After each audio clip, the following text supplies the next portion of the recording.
it doesn't matter what the frickin' legal and ethics people say. We need to win this motherfucker. Unless you've been living under a rock or watching CNN over the last week, you've probably seen the bombshell Project Veritas videos that have been sweeping YouTube and social media the last few days. The content in these videos is disturbing, and the evidence reinforces the growing perception that the Hillary campaign and the DNC is a dark spiderweb of crime and corruption. Not only has the video been blacked out and censored on social media and Reddit, which I proved in a video linked below, the mainstream media denies the videos are real and claims they're doctored with no evidence of any of the events actually taking place. They claim it's out of context barroom talk, and are now saying that even if the video is real, they must have just been talking about hypothetical events and that there is no reason to believe they ever actually took place. We don't know how this video was gotten. We don't know how it was edited. We don't know whether this was locker room talk. But here's the thing. The DNC says that they have no evidence to suggest that the activities articulated in the video actually occurred.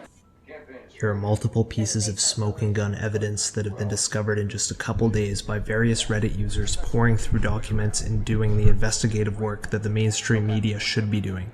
These new revelations should be making headlines, but won't because the media's blackout of this video and the denial from the White House and Hillary Clinton, who called it a conspiracy theory after the debate.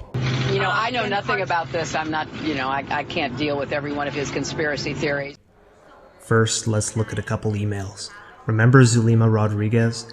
Here she is bragging about shutting down the Trump rally in Chicago, where people, including police officers, were hurt. So, B and I did the Chicago Trump event where we shut down the light bulbs. Yeah. One thing that stands out is she claims to speak to Hillary's campaign and the DNC every day at 1 o'clock.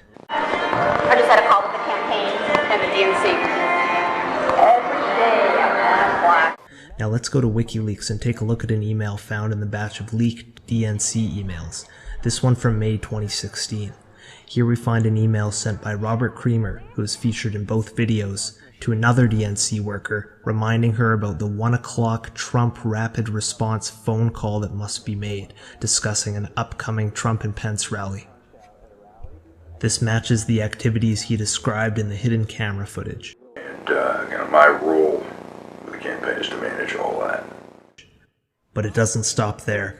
Digging into the Elections Commission payroll records online, which is not leaked information but material that is openly available, we find payments made to Zulema Rodriguez directly by Hillary's campaign right around the time of the Chicago riots.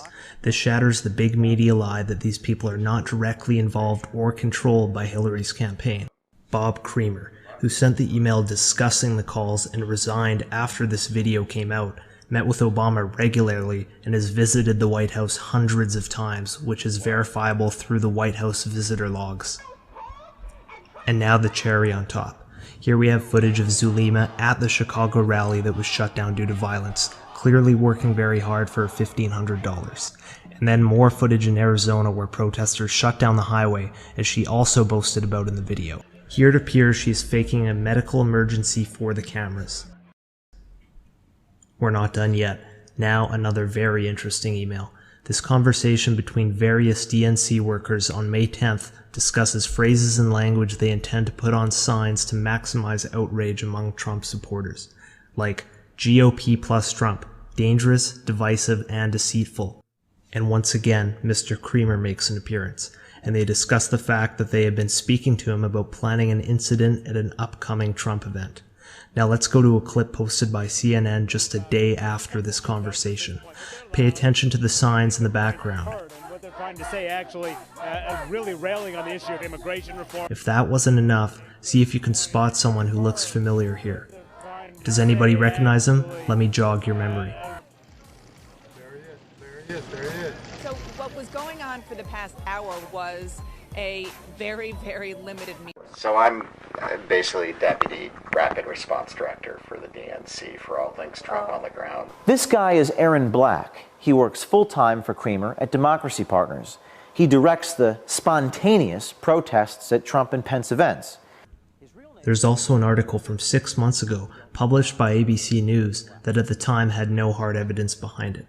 where somebody speaks out about being hired to incite violence at a Trump rally, responding to an ad on Craigslist.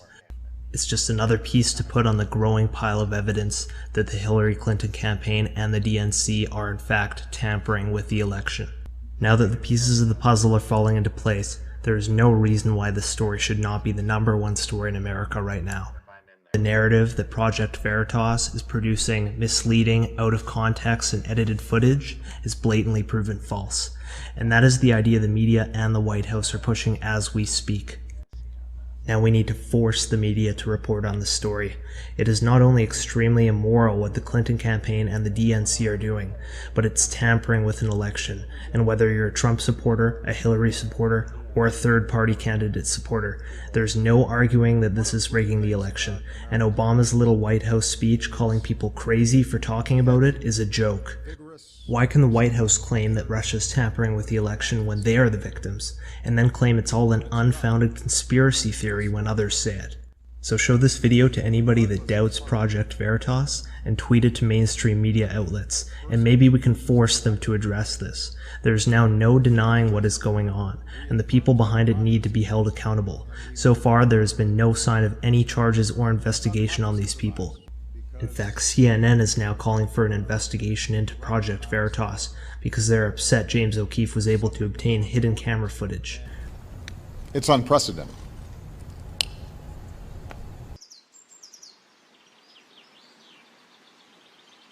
No, I'm saying we have mentally ill people that we pay to do shit.